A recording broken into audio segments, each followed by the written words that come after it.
नमस्कार मित्रांनो, मी राजेश माने यूट्यूबच्या बातमी.इन या न्यूज चॅनलवर आपल्या सर्वांचे स्वागत. मित्रांनो, महिलांचा जो प्रश्न आहे, महिलांना सार्वजनिक शौचालय पुणे शहरामध्ये अनेक ठिकाणी बाजारपेठा आहेत, विविध वस्त्या आहेत जिथं खरेदी करण्यासाठी महिला जातात. मात्र या महिलांच्या शौचालय किंवा स्वच्छतागृहांचा जो प्रश्न आहे हा ऐरणीवर आलेला आहे. गेल्या अनेक वर्षापासून ह्या विषयामध्ये चर्चा फक्त केली जाते, मात्र यावर योग्य ते सोल्युशन आतापर्यंत मिळालेलं नाही आहे. हाच प्रश्न घेऊन पर्वती मतदारसंघाचे आमदार पर्वती मतदारसंघाचे आमदार माधुरीताई मिसाळ यांनी एक पत्रकार परिषद घेतली आणि त्या पत्रकार परिषदेमध्ये भविष्यामध्ये येत्या पुढच्या टर्ममध्ये पुणे शहरात कमीत कमी 100 शौचालय किंवा सार्वजनिक स्वच्छतागृह बांधणार असल्याचं त्यांनी सांगितलंय. चला तर जाऊयात या पत्रकार परिषदेमध्ये.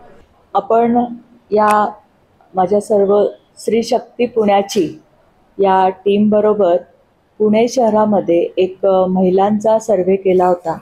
जवळजवळ आपल्याकडे ह्या 4900 एंट्री आल्या म्हणण्यापेक्षा 4900 महिलांशी आपल्या टीमनी संवाद साधला.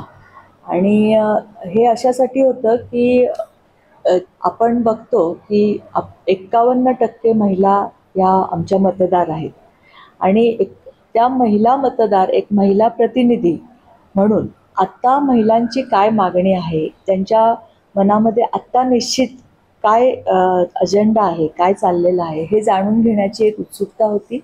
आणि त्या दृष्टीने पुढच्या टर्ममध्ये आपल्याला त्या दृष्टीने काही पावलं टाकता येत आहेत का हे बघण्यासाठी खरं तर हा सर्वे केला.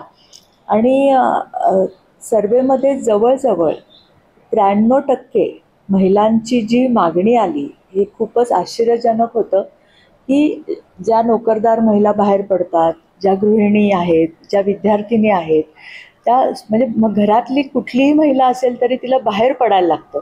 आणि बाहेर पडल्यानंतर तिची पहिली समस्या आहे की ती टॉयलेट. आणि आज इतक्या वर्षांनी सुद्धा महिलांना आपण स्वच्छ टॉयलेट देऊ शकत नाही अशी त्या महिलांच्या ह्या सर्वेमधनं ही गोष्ट लक्षात आली.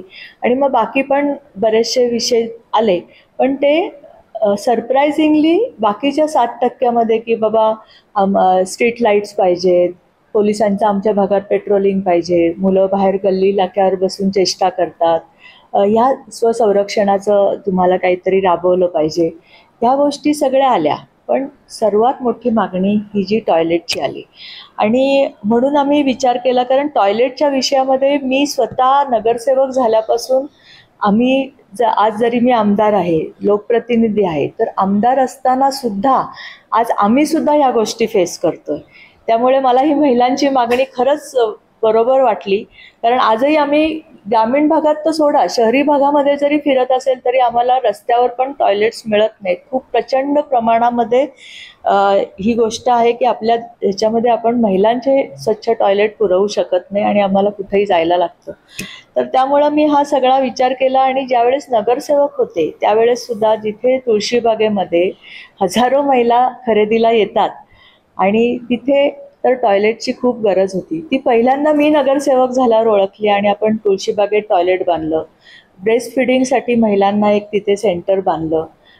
आमदार झाल्यानंतर माझ्या भागामध्ये एवढ्या वस्त्या स्लम आम्ही घरटी टॉयलेटची योजना राबवली आणि जवळजवळ एका स्लममध्ये 1500 ते 2000 घरात टॉयलेट केले. कारण सार्वजनिक टॉयलेटची अवस्था आजही स्लमची तेवढीच वाईट आहे.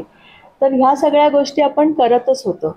पण आता ह्या सर्वेनंतर मला एक विश्वास आला की आपल्याला ह्याच्यामध्ये अजून काहीतरी करायला पाहिजे. आणि मग आम्ही आमची ही सगळी जी टीम जी घेणारी होती, संवाद साधणारी होती, त्यांच्याशी बसून चर्चा केली. आणि आम्ही म्हणलं की आता जी काही पुढच्या टर्ममध्ये असेल तर एक आपण पुणे शहरामध्ये असे 100 टॉयलेट तरी बांधले पाहिजे. जसं तुळशीबागेचा एक पॅटर्न होता की मी टॉयलेट बांधलं आणि त्याच्यावरती राहण्यासाठी जो मेंटेन करतो त्याला घर दिलं. त्यामुळे अजूनही ते मेंटेन आहे.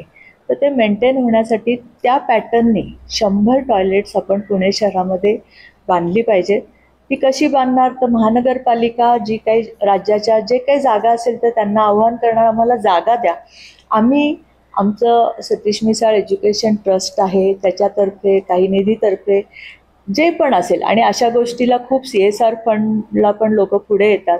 या सगळ्यामधनं 100 टॉयलेट्स बांधून पूर्ण करणं महिलांसाठीची आणि ती मेंटेन ठेवणं, हा टास्क आम्ही ह्या निमित्ताने आता पुढच्या याच्यामध्ये घ्यायचं ठरवलेलं आहे. आणि मग बाकीच्या गोष्टी पण ज्या सर्वेत आल्या त्या निमित्ताने त्या गोष्टींना कसा न्याय देता येईल ते पण मी बघेल. पण हा मेन उद्देश आहे की आता पुढच्या ह्याच्यामध्ये असं काही म्हणलं पाहिजे, निदान आपल्या पुणे शहरामध्ये महिलांना आपण ही सोय पुरवतोय. आणि आपल्या पुण्याचं नाव पहिल्यांदा जेव्हा होतं तेव्हा महाराष्ट्रात बाकी सगळ्या गोष्टी होतात, त्यामुळे पुण्यामध्ये आपण हा ड्राईव्ह सुरू करायचं माझी मानस आहे.